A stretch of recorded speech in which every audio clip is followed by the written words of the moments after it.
All right, so this is AcuBase demo part 2. We'll move on now to the Patients tab where we're going to set up a Patients file. So go ahead and click on that Patients tab, and then let's just take the sample patient here. So I'm going to click on my patient. And if you were to click on New Patient, you would basically be on the exact same page here. Because this is an existing patient, I'm going to have to click Edit Patient in order to get back into this page. This is the only page in AcuBase where you have to click on Edit and continue when you want to go in and out of this page. Everywhere else in the database, data is being saved as you go. So here, what I'm going to do is, so of course you fill in your patient's information according to the different fields. I'm going to change my provider to that new provider that I set up. Make sure that you always assign a provider to your patient here so that your provider information reflects on either the Superbill or the CMS form. The patient ID field here, that's actually assigned by the database, so you can just leave that as is. There's nothing to do here. On the other hand, the field right below that, the ID / social security number, that's actually the insured's ID number. It's the number that you want to reflect in box 1A of the CMS, that very top right corner of the CMS form. So whatever that number is, you want to preset it here so that it can flow into the CMS template. And then of course we have date of birth, gender, the status area, it's whatever you want it to be. This is something that you can edit, so you can remove all the values that we have in here and just put in your own. Some people use that for marketing purposes, just to know how people found or practice, and you can really do whatever you want here. And then I think everything else is pretty self-explanatory. The comment box is just for you to type in whatever information you'd like to keep on file for your patient. Once you've set this up, go ahead and hit continue, and we'll move on to the next tab, which is the patient's case detail. All right, so let's take our case here. A case will automatically be assigned as you create a patient's file. So once you're done with the overview screen, come to the case detail and click on the case itself. On the left-hand side here, the case type, again, a menu that you can edit, so that means you can enter whatever value you would like to have. This is only for your own information. This does not default anywhere else on the billing. So at least not on the CMS form or the Superbill. So this is for you to recognize what type of case this is. Now for the default invoice, as I mentioned in the previous video, the only time you would want to select CMS 1500 is when you know that you're going to eventually do electronic billing for this patient. So that's when you want to do, you want to select CMS 1500. From the point that you do select for CMS 1500 and you set up your e-billing feature under the tool wrench, any invoice that you create for that patient's case will then be checked to yes for the next electronic batch and will basically be in queue for the next batch. So if you're not going to do electronic billing for this patient at any time, don't select CMS 1500. It does not mean that you can't bill a CMS form. It just means that you're not going to do electronic billing. So I'm just going to leave it at Superbill for right now. Then below that we have the referral ID. That's for your referral physician if you're going to have that. This is box 17 of the CMS form. And so if you recall, we had a referral source tab under the tool wrench. That's where all your referral sources are listed. And then you simply select it from the drop menu here. On the right hand side, you can set up the ICD code for your patient. I am going to select another one. If I type in lumbago here, it's going to automatically select that code. All right, so here are my codes. And then here, as if you remember too, we had a place where we could set up a default value for the cases. That would have been a general code that would be good for pretty much all patients. If you don't have such a code, then there's no reason to preset it. You can just simply set things up in the patient's case itself. So I'm going to set this up as if this were an insurance patient since it's a little bit more complex. So let's say that I'm going to have also 97811. I'm not sure that I've preset a price for that. Let me find something that I've preset a price for. Okay, well, just I'm just gonna choose this code here. This probably doesn't make any sense at all in terms of real billing, but I just wanted to select something that I knew I had a price for. Here is where you choose your day in units, and then your diagnosis pointer. Diagnosis pointers are no longer numbers, so they're now capital letters. So since we have two diagnostic codes, we're gonna have AB here for diagnosis pointer. That is, if the treatment is, of course, is pointing to these two diagnoses. So what used to be 1-2 is now going to be AB.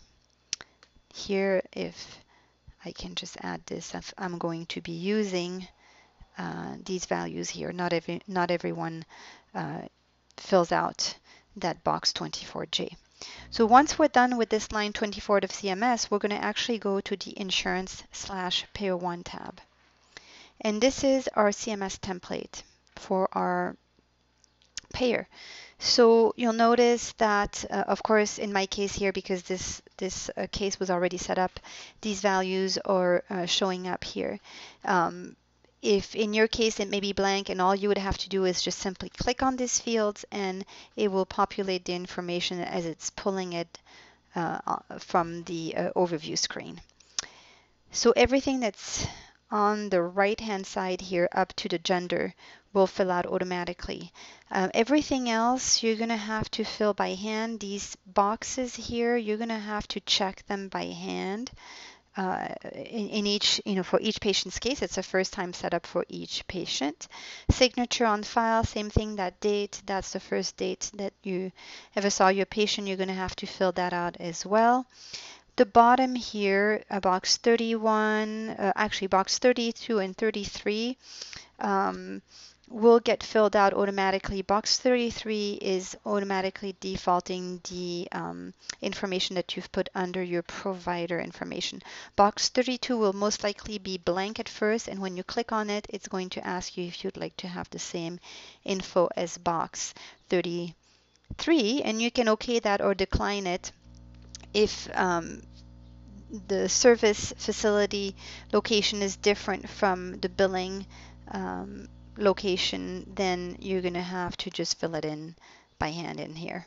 And then here you have again an edit menu where you can have your provider's name added to this list here. Let's say, or Jane, with your credential if you'd like. And then you can select your provider. So once this form is complete, one last thing here is to click on the Contact tab and select the insurance company from the list of insurance companies that have been entered under the tool wrench. If you don't see the insurance company that you need to use because you've not added to the list yet, you can click on Edit Payer List. That will bring you to the tool wrench and you can then add it from there. If you have secondary and tertiary insurance, same thing, just fill out the forms accordingly. So that's how to set up a patient's case. Once you've done that, if we go back to the case detail, here's our patient's case. At this point, you're ready to create an invoice for your patient. So I will go to another video to go over the actual creating of an invoice. Right now in this particular video, I'd like to just go over the rest of the tabs that we find under the patient's file. So the billing tab is where you're going to see a history of that patient's billing.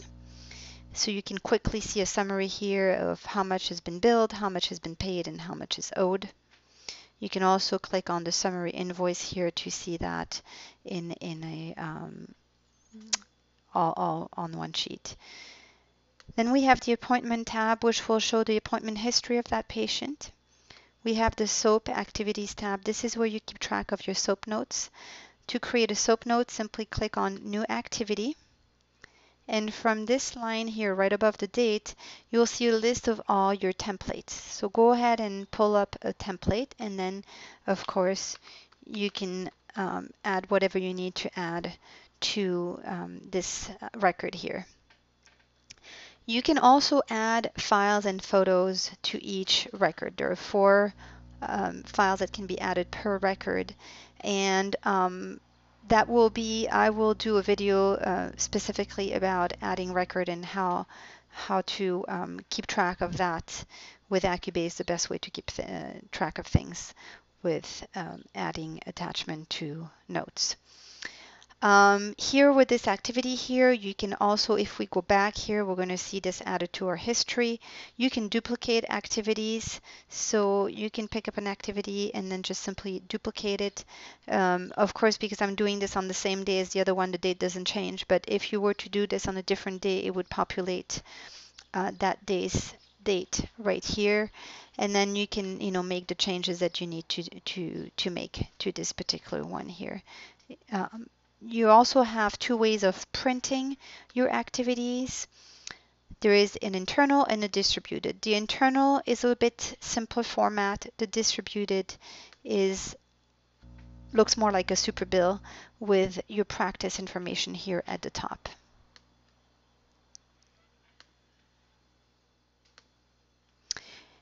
You can also email, of course, the activities.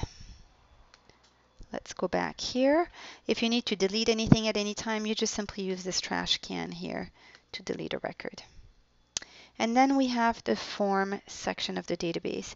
This is where you can keep track of birthday letters, new patients letters, thank you letters, referral letters, or any kind of form that you'd like to keep and easily email to your patient.